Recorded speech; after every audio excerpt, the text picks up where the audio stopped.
Graça e paz, povo de Deus, graça e paz, povo abençoado. Queridos, vamos de mais um vídeo.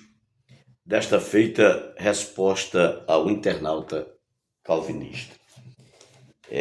Compartilhe o vídeo, divulgue, isso é muito bom para estimular a gravação de outros vídeos, não apenas relacionados a este tema, mas a diversos temas, como os amados sabem, que eu trabalho, manuscritologia, exegese, grego, por aí vai, por aí vai. Então me ajude. Eu quero estar respondendo ao comentário no meu vídeo, comentário do Lucas Cavalcante. Eu comentei um vídeo falando sobre a inocência do maior mentor, do mentor do maior crime da humanidade, falando sobre o Deus calvinista, e o Lucas Cavalcante apresentou os seguintes pontos no seu comentário. Primeiro, quero agradecer ao Lucas pelo comentário, tá? Dizer que, desde que, com respeito, o canal está aberto a contrapontos, e os contrapontos serão respondidos. Então, Lucas fala assim. Antes de entrar no comentário do Lucas, quero dizer que eu vou estar pontuando cada parágrafo dele, tá bom? Pontuando cada parágrafo para que eu não seja desonesto com o comentário do Lucas. Então vamos lá. Lucas Cavalcante, abre aspas. Segundo o calvinismo, Deus decreta e governa cada coisa segundo o seu plano divino, inclusive os decretos que podem parecer negativos ou trágicos para os seres humanos. Neste contexto, observe bem, fecha aspas para Lucas e vamos a uma observação. Aqui, Lucas admite que Deus decreta todas as coisas, inclusive aqueles atos que parecem maus aos seres humanos, que na verdade são maus, né, irmãos? Aos seres humanos. Aí ele continua. Atente bem que ele concorda com o decreto de Deus para todas as coisas. Se bem que no meu vídeo fala da queda de Adão, né? Supralapsarianismo. Não está nem falando de atos corriqueiros do dia a dia. Eu usei o exemplo do crime como um exemplo, como uma analogia, como uma metáfora para o exemplo da queda de Adão. Parece que o Lucas não entendeu, mas tudo bem. Continua Lucas, abre aspas. Neste contexto, a ideia de que o mentor de um crime, quando decreta que alguém comete um delito, pode ser vista de maneira diferente, dependendo da perspectiva teológica adotada. Fecha aspas. Vamos lá. Aqui, o querido apela para a questão da perspectiva teológica adotada. No entanto, o que Pedro diz é que nenhuma palavra da Escritura, nenhuma profecia da Escritura, para ser bem claro, é de particular interpretação. Ou seja, as Escrituras, essa ideia de depende da perspectiva de vista de alguém, como você vê a soberania de Deus, como o calvinismo vê, como o arminianismo vê, vai depender da perspectiva. Primeiro, isso já invalida o argumento do próprio Lucas. Por quê? Dependendo da minha perspectiva, o calvinismo não tem nenhum fundamento. No entanto, as Escrituras dizem que nenhuma palavra da Escritura é de particular interpretação, ou nenhuma profecia da Escritura. Ou seja, essa ideia de perspectivas, de visões diferentes, de significação, dependendo da significação do leitor, o que o leitor odierno, ou o que o leitor faz de um texto, o que ele extrai de entendimento, isso não bate com o que as Escrituras ensinam. As Escrituras dizem que é o texto pelo texto, que está escrito pelo que está escrito, dentro dos seus respectivos contextos, e não a perspectiva do intérprete. Tá? Já é muito bem claro. Nenhuma profecia da Escritura de particular interpretação. Continuou Lucas, abre aspas. No calvinismo, a crença na soberania divina significa que Deus tem um propósito maior em todas as coisas, mesmo que não possamos entender plenamente este propósito do nosso ponto de vista limitado como seres humanos. Fecha aspas. Aqui já tem um outro problema bíblico no comentário do Lucas. Qual é o outro problema bíblico? É que não se trata de meros seres humanos interpretando a Bíblia, mas se trata de seres humanos nascidos espiritualmente. E a Bíblia diz que nós temos a mente de Cristo. E a Bíblia diz que o que é espiritual discerne bem todas as coisas. E a Bíblia diz que o Espírito penetra até as profundezas de Deus. A Bíblia já diz que as coisas que o olho não viu, o ouvido não viu, e não subiu ao coração do homem, falando dos seres humanos, de homens naturais, Deus nula revelou pelo seu Espírito Santo. Então, essa ideia de que a nossa mente limitada não consegue entender o suposto soberania de Deus, da doutrina da predestinação, não tem embasamento nenhum nas Escrituras. O homem espiritual discerne bem tudo e de ninguém é discernido. Discerne bem tudo, inclusive as Escrituras. E o que Pedro diz, na verdade, é que os indoutos e inconstantes torcem as Escrituras para a sua própria condenação. Na verdade, quando se diz que não se compreende essa soberania de Deus, está se colocando tal intérprete na condição de homem natural e está se colocando tal intérprete na condição de indouto. Tá? Deixando muito bem claro que as Escrituras não concordam com isso. Continua o Lucas, abre aspas. Assim, o calvinismo pode argumentar que, embora Deus decrete todas as coisas, isso não significa que ele seja o autor do mal ou que ele esteja incentivando diretamente o crime. Lembrando que o crime ao qual me refiro é a queda de Adão. Tá? Em vez disso, Deus pode permitir que o crime ocorra como parte do seu plano maior, o qual pode incluir a punição. Então, veja bem, permitir, atente bem para a linguagem do Lucas, fecha aspas para o Lucas. Permitir como parte do seu plano maior não é permitir, ou seja, é um plano que Deus fez e nesse plano ele colocou o mal, ele colocou a malignitude, tá certo? Ele colocou a queda do primeiro homem, no caso de Adão. Mas, queridos, vamos ver o que nos diz. Eu estou insistindo com as Institutas de Calvino. Por que você está insistindo com as Institutas de Calvino?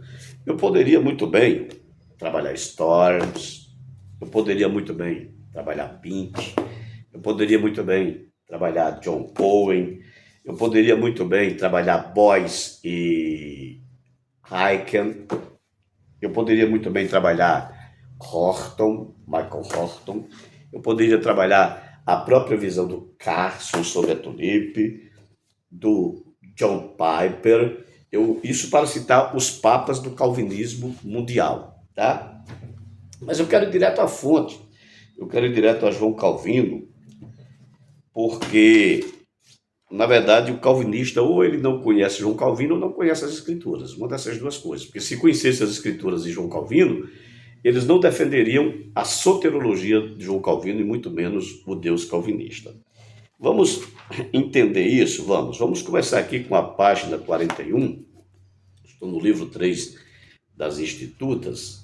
Você sabe que as Institutas elas são citadas por livro, capítulo e versículo. Eu vou direto à página para a gente ganhar tempo e o vídeo não ficar tão longo. Capítulo 41. Capítulo 41. O texto diz assim, abre aspas para João Calvino. Permitamos, pois, que o cristão abra os ouvidos e o entendimento. Desculpe-me, capítulo 41, perdoe, tá? Eu estava no capítulo, página 41. Eu estava na página 40. Página 41, desculpe-me, por favor. Em primeiro lugar, trataremos da predestinação. Conforme o que a Escritura mostra claramente, dizemos que o Senhor constituiu uma vez por todas, em seu conselho eterno e imutável, aqueles que ele quis tomar para a salvação, e aqueles que ele quis deixar em abandono. Então, isso no conselho eterno de Deus. Depois, se vocês quiserem trabalhar a providência de Deus, a gente trabalha. Se tiver algum calvinista que proponha um debate também, a gente o fará. Tá bom? Continua João Calvino. Quanto aos que ele chama para a salvação, dizemos que ele os recebe por sua misericórdia gratuita, sem levar em conta a dignidade deles. Que, ao contrário, o acesso à vida é vedado a todos aqueles que ele quis deixar entregues à condenação, e que isso é realizado por seu juízo oculto, incompreensível, conquanto justo e imparcial. Veja bem, eu já mostrei, aqui está claro que tanto os perdidos quanto os salvos são fruto do beneplácito, da vontade eterna, predeterminada e pré-ordenada por Deus. No entanto, João Calvino justifica como o Lucas justificou, que isso pertence ao juízo oculto de Deus. Paulo diz que se o evangelho de Deus, o evangelho da graça, no qual inclui todas as doutrinas, está oculto para os que se perdem. Tá? Para os que se perdem. Então essa desculpa ela não vai funcionar.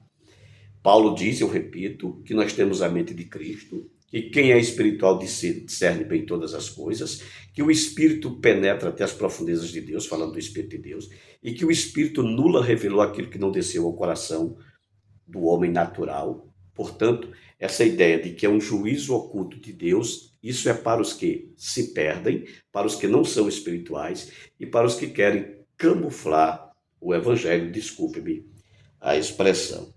Vamos agora à página 42 do mesmo evangelho, ou melhor, desculpe-me, do mesmo livro de João Calvino, página 42.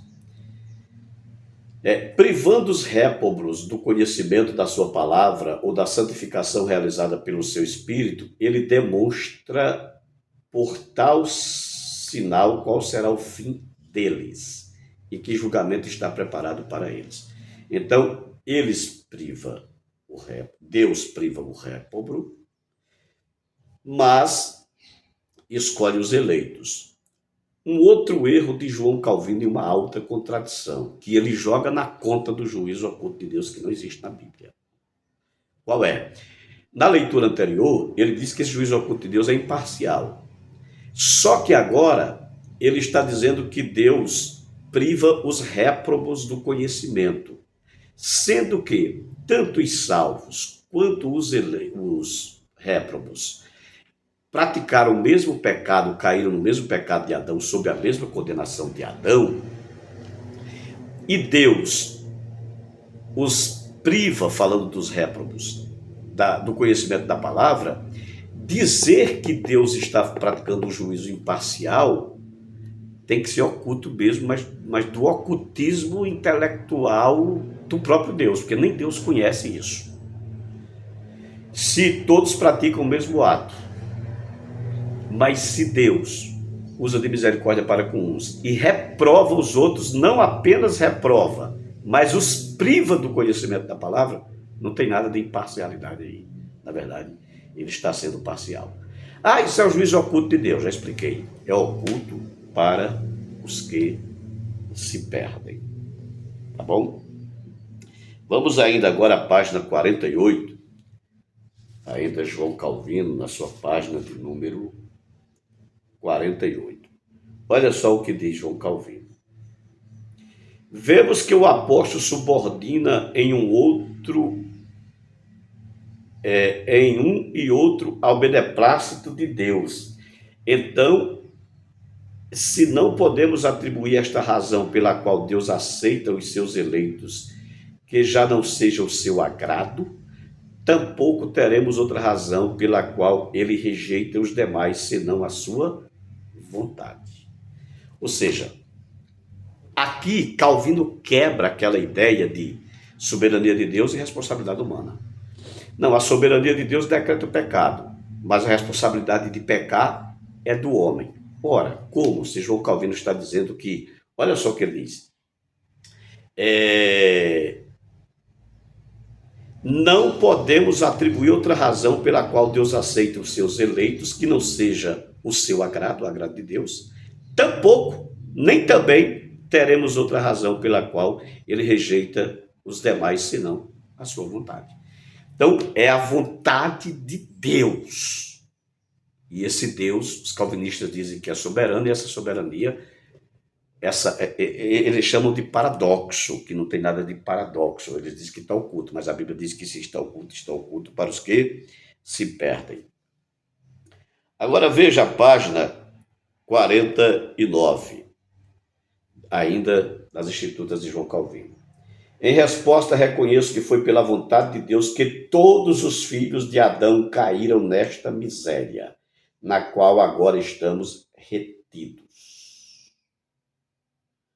Mas o que eu venho dizendo desde o começo é que devemos sempre retomar tão somente ao beneplácito de Deus, olha só, beneplácito, pelo qual ele mantém a causa oculta em si mesmo. A causa oculta em si mesmo, a causa está oculta em si mesmo. Ou seja, nós nunca iremos saber. Aí o apóstolo Paulo, repito, diz que se o evangelho está oculto, e quando fala do evangelho, está falando do evangelho e suas doutrinas, inclusive a soteriologia. Se está oculto para os que se perdem. Para o homem natural. E eu repito, o homem espiritual discerne bem tudo, é o que nos diz Paulo. Agora vamos para a página 52 de João Calvino, página 52, diz assim, ó.